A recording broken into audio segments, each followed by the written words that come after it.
کہ صبر جو ہے وہ 3 قسم کا ہے۔ صبر علی الاطاعہ، اللہ کی اطاعت کرنے میں صبر۔ فجر کی نماز کے لیے اٹھنے کے لیے اس وقت چونکہ بڑی نیند گہری آئی ہوئی ہوتی ہے، رات بھر اگر کوئی مریض پریشان رہا ہو اور بے چین رہا ہو، اس وقت اسے نیند آ جاتی، اس وقت نیند کو توڑ کر اٹھنا، تو واقعہ یہ ہے کہ اس کے لیے صبر کی۔ پھر یہ کہ مئی جون کے مہینوں میں روزہ رکھنا بڑے صبر کی بات۔ تو صبر علی الاطاعہ، اللہ کے احکام کی پیروی اور اطاعت کرنے میں یہ صبر آئے۔ دوسرے ہے صبر عن المعصیہ، گناہوں سے بچنے کے لیے صبر۔ آدمی دیکھ رہا ہے کہ میں اگر اپنا وعدہ توڑ دوں تو مجھے بہت نفع ہو جائے گا، لیکن یہ معصیت ہے، اس سے رکنا تو اپنے نفس کو تھامنا ہوگا کہ وہ نفع کو نظر انداز کر دے اور اپنی بات پر جمع رہے۔ جب کوئی اور نفسانی خواہش ہے وہ ابھرتی ہے تو اس کو روکنے کے لیے انسان کے اندر طاقت چاہیے، یہ صبر۔ تیسرا صبر جو ہے وہ ہے صبر علی الابتلاء،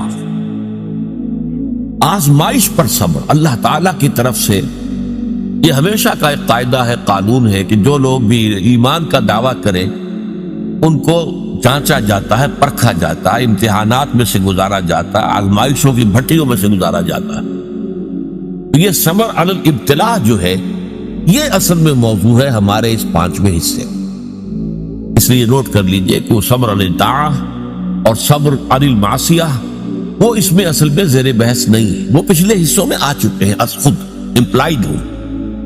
لیکن صبر علی الابتلاء، آزمائشوں کے اندر جمے رہنا، کوئی تکلیف ہے، پرسیکیوشن ہے، اسی طریقے سے آپ کو ستایا جا رہا ہے، وربل پرسیکیوشن ہے یا فزیکل پرسیکیوشن ہے، زبانی ایذا دی جا رہی ہے یا جسمانی ایذا دی جا رہی ہے، اس پر صبر کرنا، جانی نقصان ہے اس پر صبر کرنا، مالی نقصان ہے اس پر صبر کرنا، یہ سارے صبر جو ہے یہ در حقیقت یہ موضوع ہے اس 5ویں حصے۔ اب اس میں بھی تاریخی اعتبار سے نوٹ کر لیجئے کہ ایک تھا وہ صبر جو صحابہ کو مکے میں کرنا پڑا، اور ایک وہ صبر و مصابرت ہے کہ جو مدینے میں آ کر شروع ہوا۔ مکے میں کیا تھا؟ یک طرفہ صبر تھا، جو تمہیں ستایا جائے، تکلیف دی جائے، جھیلو، برداشت کرو، کھڑے رہو، پیچھے بھی نہیں ہٹنا لیکن جوابی کارروائی بھی نہیں کرنا۔ میرے نزدیک یہ صبر جو ہے یہ زیادہ مشقت طلب تھا، یہ صبر زیادہ مشکل ہے۔ جہاں آپ کو اجازت ہو کہ کوئی آپ کو برا کہے آپ بھی جواب میں برا کہے، کوئی آپ کو اینٹ مارے آپ پتھر دے مارے، تو ظاہر بات ہے کہ وہاں بھی صبر کی ضرورت تو ہے، لیکن یہ کہ آدمی کا ٹھنڈا ہو جاتا ہے دل کہ میں نے بھی بدلہ لے لیا ہے، میں نے بھی پتھر مار لیا ہے۔ لیکن مکہ مکرمہ میں حکم یہ تھا کہ بس جھیلو اور کوئی جوابی کارروائی نہ۔ یہ جو صبر تھا یہ بڑا کڑا صبر تھا، بڑا سخت صبر، اور اسی اعتبار سے میں نے جیسا کہ آپ کو بتایا تھا کہ فزیکل پرسیکیوشن جو شروع ہوئی ہے وہ 4 سال سے شروع ہوئی ہے آغاز وحی کے بعد۔ اس سے پہلے صرف وربل پرسیکیوشن تھی، اور وہ بھی داعی یعنی حضور کی ذات پر مرکوز تھی۔ پاگل ہو گئے، دماغ خراب ہو گیا ہے، سحر زدہ ہے، کوئی جن آسیب ان کے اوپر آ گیا ہے، شاعر ہے، ساحر ہے۔ اب یہ ساری وربل پرسیکیوشن ہو رہی تھی، اور وہ بھی صرف حضور کے، کسی اور کے لیے نہیں، اس لیے کہ وہ سمجھتے تھے کہ اگر حضور کا کی جو قوت ارادی ہے، ول، اسے ہم کل کر دیں اس وربل پرسیکیوشن کے ذریعے سے، استہزاء سے، تمسخر سے، مذاق اڑا کر وہ بددل ہو کر بیٹھ رہے ہیں، تو کسی اور کو کچھ کہنے کی ضرورت نہیں، یہ تحریک اور دعوت ختم ہو جائے گی۔ پہلے 3 سال پرسیکیوشن صرف وربل تھی، اور وہ بھی focused on the person of the prophet Muhammad صلی اللہ علیہ وسلم۔ 4 سال سے جب انہوں نے دیکھا کہ یہ تو نہ نبی کے حوصلے میں اور عزم میں کوئی کمی آئی، اور نہ یہ دعوت جو ہے رکی ہے، بلکہ دعوت تو پھیل رہی ہے، خاص طور پر ہمارے نوجوانوں میں، جو ہمارے مستقبل، ہمارے چشم و چراغ ہیں، وہ ان کے گر جمع ہو رہے ہیں، اور ہمارے غلام جو اب تک تو ثابت تھے اپنی قسمت پر کہ ٹھیک ہے ہماری قسمت تھی، اب غلام بنا دیے گئے، لہذا جو آ رہا ہے جیل رہے ہیں۔ اب ان میں یہ دعوت نفوذ کر رہی ہے، تو یہ تو ایسا ہے کہ جیسے بارود کا گودام ہو اور اس میں کوئی آگ لگائی جا رہی ہے۔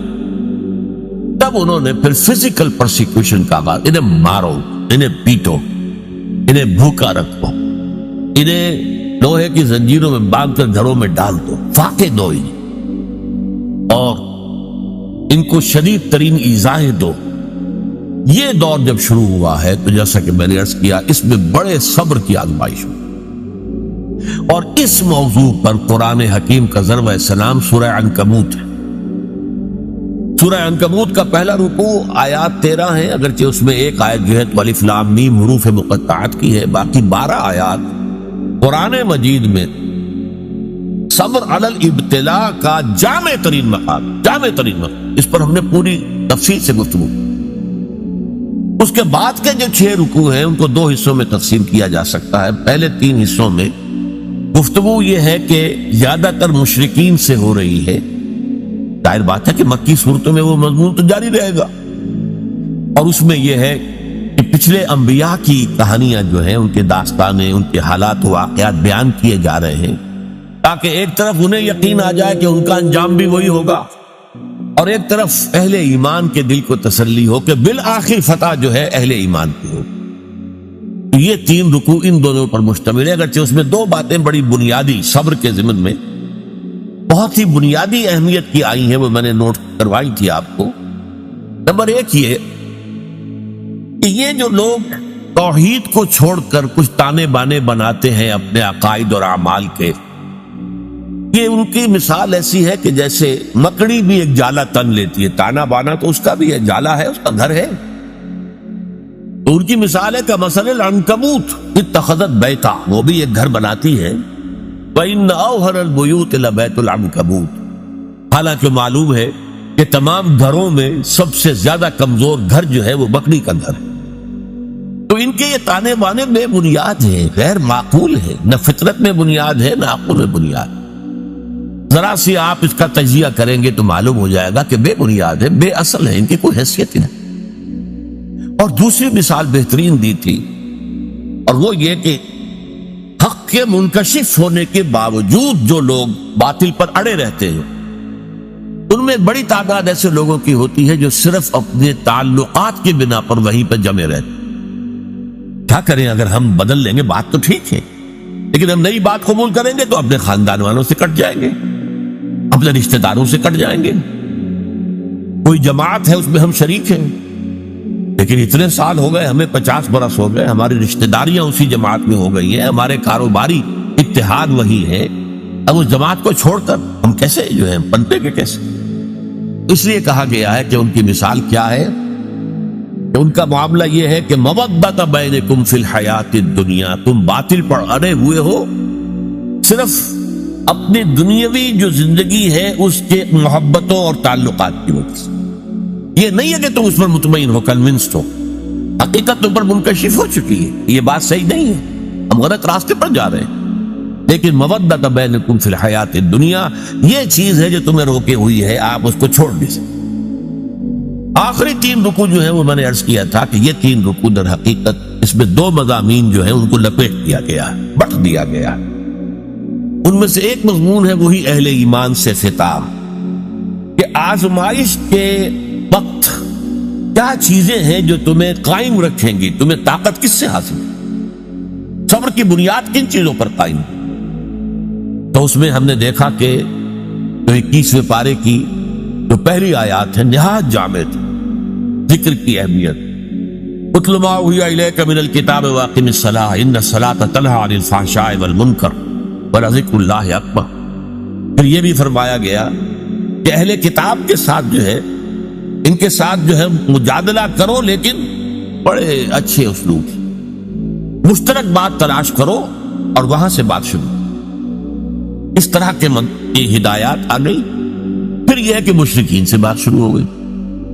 اب جو یہ آخری حصہ ہے آیت نمبر 56 سے لے کر 69ویں آیت تک، اس میں بھی آپ دیکھیں گے پہلی 5 آیات نہایت اہم ہیں ان لوگوں سے خطاب کر کے جو ان مشکلات و مصائب کی بھٹیوں میں سے گزر رہے ہیں۔ ان میں سے بعض لوگ ایسے بھی تھے کہ جن کے صبر کا پیمانہ اب لبریز ہو رہا تھا، مزید ہمت اپنے اندر نہیں پاتے تھے اس پرسیکیوشن کو برداشت کرنے۔ ان کے لیے ایک راستہ کھول دیا گیا، اجازت دے دی گئی ہجرت.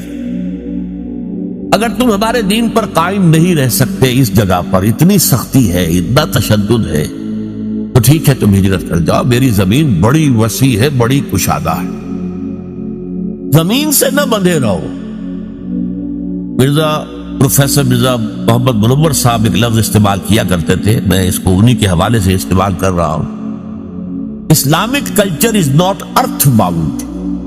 اسلامی تہذیب اور ثقافت جو ہے وہ زمین سے جڑی ہوئی نہیں ہے. ایک ہوتا زمین، بھارت ماتا، ہم سب بھارت کی اولاد ہے، نہیں، سنز آف دی سوئل، نو. ہمارا تعلق نظریات سے ہے، اللہ سے ہے، ایمان سے ہے. اس بنا پر ہماری ایک جمعیت ہے. ان کی جمعیت کا ہے ملک و نسب پر اعتبار، اور قوت دین سے ہے مستحکم جمعیت تیری. اس اعتبار سے مسلمان جو ہے وہ ارتھ باؤنڈ نہیں ہے. اگر ایک جگہ پر رہتے ہوئے تم دین پر نہیں چل سکتے، چھوڑو اس جگہ کو، دفع کر دو اسے، اور چلے کہیں اور چلے جاؤ. لیکن ساتھ ہی کچھ اور باتیں بھی کہہ دی گئی. تو یہ در حقیقت اور یہ موقع کیا تھا؟ اسی کے بعد ہجرت حبشہ ہوئی ہے کہ بہت سے لوگ جو ہے حضور کی اجازت سے وہ مکے کو چھوڑ کر اور حبشہ کی طرف چلے. لیکن یہ ہجرت صرف اس کے اندر صرف ایک چوائس دیا گیا تھا، ایک اجازت دی گئی تھی. یہ ہجرت واجب نہیں تھی. اس کے بعد جو ہوئی ہے 7 سال کے بعد ہجرت مدینے کی، وہ واجب تھی. وہ تو ایک یوں سمجھیے کہ جو ریولوشنری پروسیس تھا محمد رسول اللہ صلی اللہ علیہ وسلم کا، اس کی اہم کڑی ہے، اس کا ایک ٹرننگ پوائنٹ ہے، وہ واجب تھی. لیکن یہ ہجرت جو تھی، جس کو اب ہجرت حبشہ کہتے ہیں، سن 5 نبوی میں جو ہوئی ہے، یہ ہجرت تھی اجازت. جا سکتے ہو، اگر نہیں تم سے جھیلا جا رہا تو ٹھیک ہے، تم مکے کی زمین کو خیر بات کہو، کہیں اور چلے جاؤ. اور کہاں چلے جائیں، اس کی ہدایت حضور نے کر دی کہ حبشہ کا ملک ہے، زیادہ دور نہیں ہے حبشہ، درمیان میں صرف ریڈ سی ہے، دورہ قلزم، بس اس کو کراس کرو. کشتیوں میں بیٹھے اس کو کراس کیا، حبشہ پہنچ گئے. تو یہ ہجرت حبشہ کی طرف اشارہ ہو رہا ہے. تو ارشاد ہوا یا عبادی الذین آمنوا، یہی بڑا پیارا انداز، اے میرے وہ بندو جو ایمان لائے. ایک بات میں نے اس سے پہلے کئی مرتبہ کہی ہے آپ سے کہ قرآن مجید میں یا ایھا الذین آمنوا، یہ جو طرز خطاب ہے یہ صرف مکی صورتوں میں، مدنی میں نہیں ہے. جبکہ ایک امت کی شکل بن گئی تھی، تحویل قبلہ ہو گیا، معلوم ہوا کہ ایک نئی امت نئے مرکز کے گرد اب وجود میں آ گئی. لہذا وہاں یا ایھا الذین آمنوا، اور اس میں صرف صاحب ایمان نہیں، منافقین بھی شامل ہوتے ہیں. پورے قرآن میں کہیں منافقین کو نہیں کہا گیا یا ایھا الذین نافقوا، وہ بھی اپنے ایمان کے مدعی تھے، انہیں ایک مسلمان سمجھا جاتا تھا. اس لیے یا ایھا الذین آمنوا میں دونوں کور ہوتا ہے. قرآن مجید میں مکی صورتوں میں یا ایھا الذین آمنوا کا لفظ صرف ایک صورت میں آیا ہے، اور وہ صورت ہے کہ جس کے بارے میں اختلاف ہے کہ وہ مکی ہے یا مدنی. وہ سورہ حج ہے، اس کے بارے میں یہ رائے بھی ہے کہ وہ مکی ہے، اور یہ رائے بھی ہے کہ مدنی. اور اس کی بعض آیات جو ہے جن سے محسوس ہوتا ہے کہ وہ مدنی ہے، وہ اصل میں میرے نزدیک برزخی آیات ہیں، نہ مکی نہ مدنی. یعنی حضور کے سفر ہجرت کے دوران نازل. مکہ آپ چھوڑ چکے، مدینہ ابھی پہنچے نہیں، دوران میں سفر جو آیات نازل ہوئی اس کو میں برزخی کہہ رہا ہوں. تو دنیا اور آخرت کی زندگی کے درمیان ایک مرحلہ ہے برزخی، ایسے ہی یہ مکی اور مدنی کے درمیان. پر اس کے علاوہ پوری مکی صورتوں کے اندر، ویسے وہ صورت بحیثیت مجموعی میرے نزدیک مکی ہے، لیکن اس کی وہ آیات جن کی بنا پر لوگوں نے یہ گمان کیا کہ مدنی ہے، وہ میرے نزدیک برزخی ہیں، یعنی مکی اور مدنی کے درمیان. باقی اگر مکی صورت میں خطاب ہوتا ہے تو یا عبادی الذین آمنوا، یا عبادی الذین اسرفوا، اور یہ بڑا ہی محبت آمیز، اے میرے وہ بندو جو ایمان لائے. اب اس سے زیادہ التفات اور عنایت اور توجہ، اپنائیت جسے کہ اے میرے وہ بندو.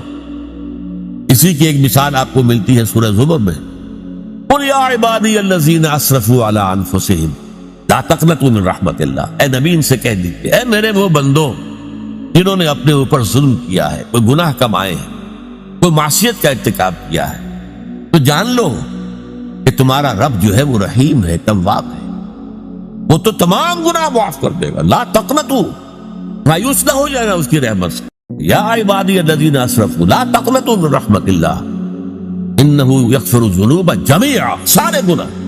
حدیث میں آتا ہے کہ کوہ احد جتنے گناہ بھی ہو تو میں معاف کر دوں گا آنے واحد میں، توبہ کرو خلوص کے ساتھ، آنے واحد میں سب نسیم منسیہ ہو جائیں گے جیسے کہ ان کا وجود تھا۔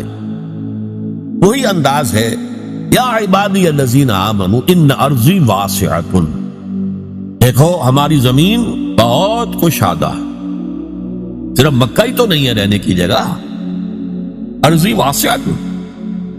ہاں عرب کے اندر جو ہے سارے علاقے وہ قریش کے تابع تھے، لہذا قریش کے مقابلے میں پناہ دینے والا کوئی قبیلہ نہیں، لہذا عرب کی سرزمین تو اپنی وسعت کے باوجود تنگ ہو چکی۔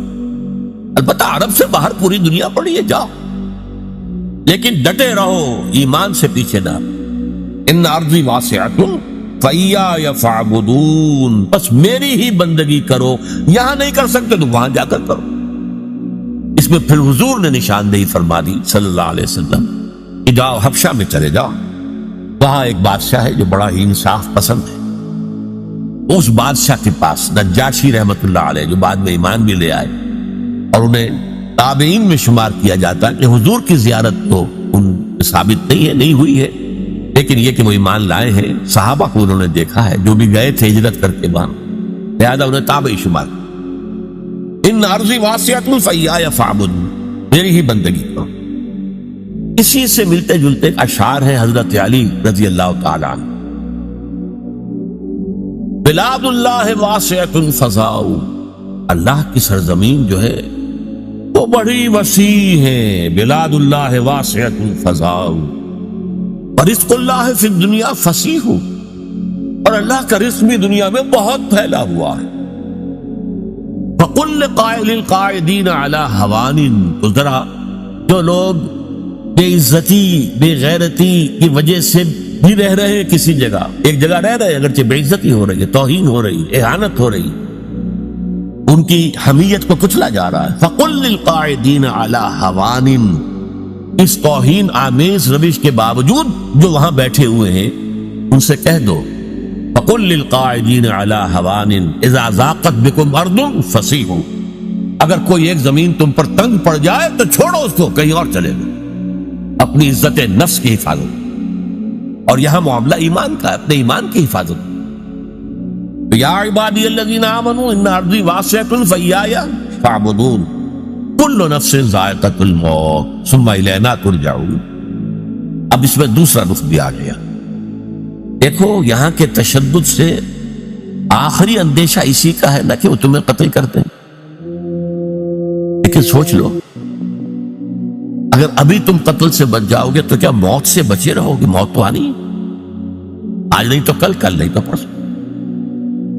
لہذا یہ اجازت تھی، کیونکہ صرف یہ کوئی حکم نہیں تھا ہجرت کا، اجازت، اور اس اجازت کے اندر یہ چیز امپلائڈ تھی کہ جس کی ہمت جواب دے رہی ہو، اس میں مزید جھیلنے کی جو ہے برداشت کرنے کی ہمت نہ اپنے اندر پائے وہ چلا جائے۔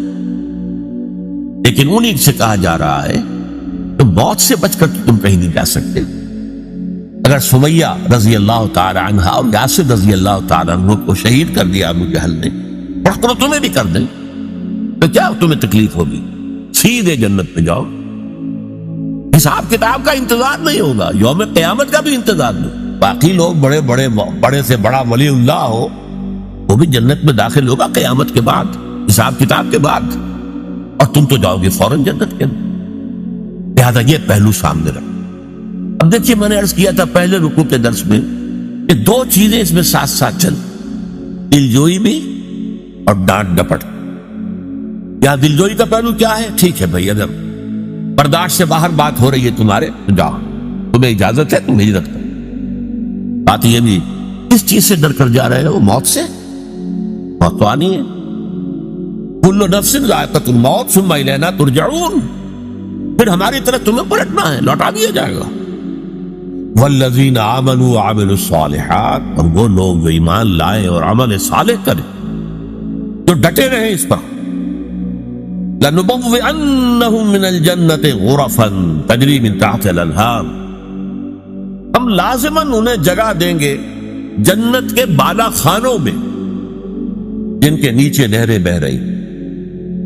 یہاں دیکھیے وہی صیغہ اب آ رہا ہے جو پہلے رکوع میں بار بار آیا. لَنَجْزِيَنَّهُمْ أَحْسَنَ الَّذِي كَانُوا يَعْمَلُونَ. وہاں پر آیا تھا ہم تو لازماً آزمائیں گے. وَلَنَبْلُوَنَّ وہ بھی ہیں ان کو آزمایا جائے گا. تو اس اعتبار سے وہی صیغہ تاکید کا. لَنُبَوِّئَنَّهُمْ ہم لازماً انہیں دیں گے جگہ دیں گے مِنَ الْجَنَّةِ غُرَفًا جنت کے بالا خانوں میں تجری من تحتہا الانہار جن کے نیچے نہریں بہتی ہوں گی خالدین فیہا اس میں وہ ہمیشہ ہمیشہ رہیں گے. نعم اجر العاملین بہت ہی اچھا اجر ہوگا عمل کرنے والوں کا. اور اب نہایت خوبصورت مقام ہے یہاں پر. عمل کرنے والوں کی بنیاد کیا ہے؟ الذین صبروا وعلی ربہم یتوکلون وہ لوگ جنہوں نے صبر کیا جھیلا برداشت کیا سختیاں جھیلی مصیبتیں جھیلی مسائب جھیلے.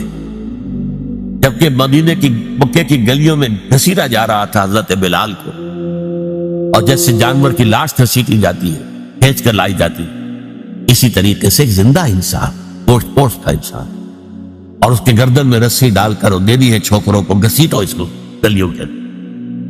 اور ظاہر بات ہے کہ وہ گلیاں کوئی پیومنٹ تو نہیں تھے وہاں پر کوئی سڑکیں تو نہیں کونے رکھنے والے جو ہے نوکیلے پتھر جسم ادھر رہا پونم خون ہے. پھر سینے کے اوپر ایک بھاری پتھر رکھ دیا گیا دھوپ میں ڈال کر اوپر سے وہ آسمان جو جیسے آگ برس رہی ہے ادھر سینے پر پتھر. سانس لینا مشکل سے سانس لے رہے ہیں لیکن ساتھ ساتھ کہہ رہے ہیں احد احد احد احد احد احد احد ایک ہی کو مانتے اور کسی کو نہیں مانتے. الذین صبروا ان لوگوں نے صبر کیا وعلی ربہم یتوکلون اور جو اپنے رب ہی پر توکل کرتے رہے. ہمارا پروردگار ہی ہمارے لیے راستے کھولے گا ہمارا پروردگار ہی آخر میں ہماری مدد کرے گا ہمارا پروردگار جو ہے ہمیں کامیابی نصیب فرمائے گا. علی ربہم یتوکلون وَكَأَيٍّ مِّن دَابَّةٍ لَا تَحْمِلُ رِزْقَهَا اور کتنے ہی چوپائے ہیں زمین میں تم دیکھتے ہو وہ اپنا رزق اٹھائے تو نہیں پھرتے. یہ پرندے جو ہیں کیا ان کا رزق ان کے پاس اسٹور میں کہیں ہوتا؟ حضرت مسیح کا ایک بڑا پیارا جملہ ہے سرمن آف دی ماؤنٹ میں. کیوں فکر کرتے ہو اپنے حواریین سے کہہ رہے کیوں فکر کرتے ہو کہ کیا کھائیں گے؟ تم جنگل کی چڑیوں کو نہیں دیکھتے کہ وہ خالی پیٹ اپنے گھونسلوں سے نکلتی ہیں اور شام کو آسودہ ہو کر واپس آتی ہیں. ان کے پاس کہیں کوئی جمع تو نہیں ہے کوئی ذخیرہ تو نہیں ہے گندم کا یا کسی اور چیز.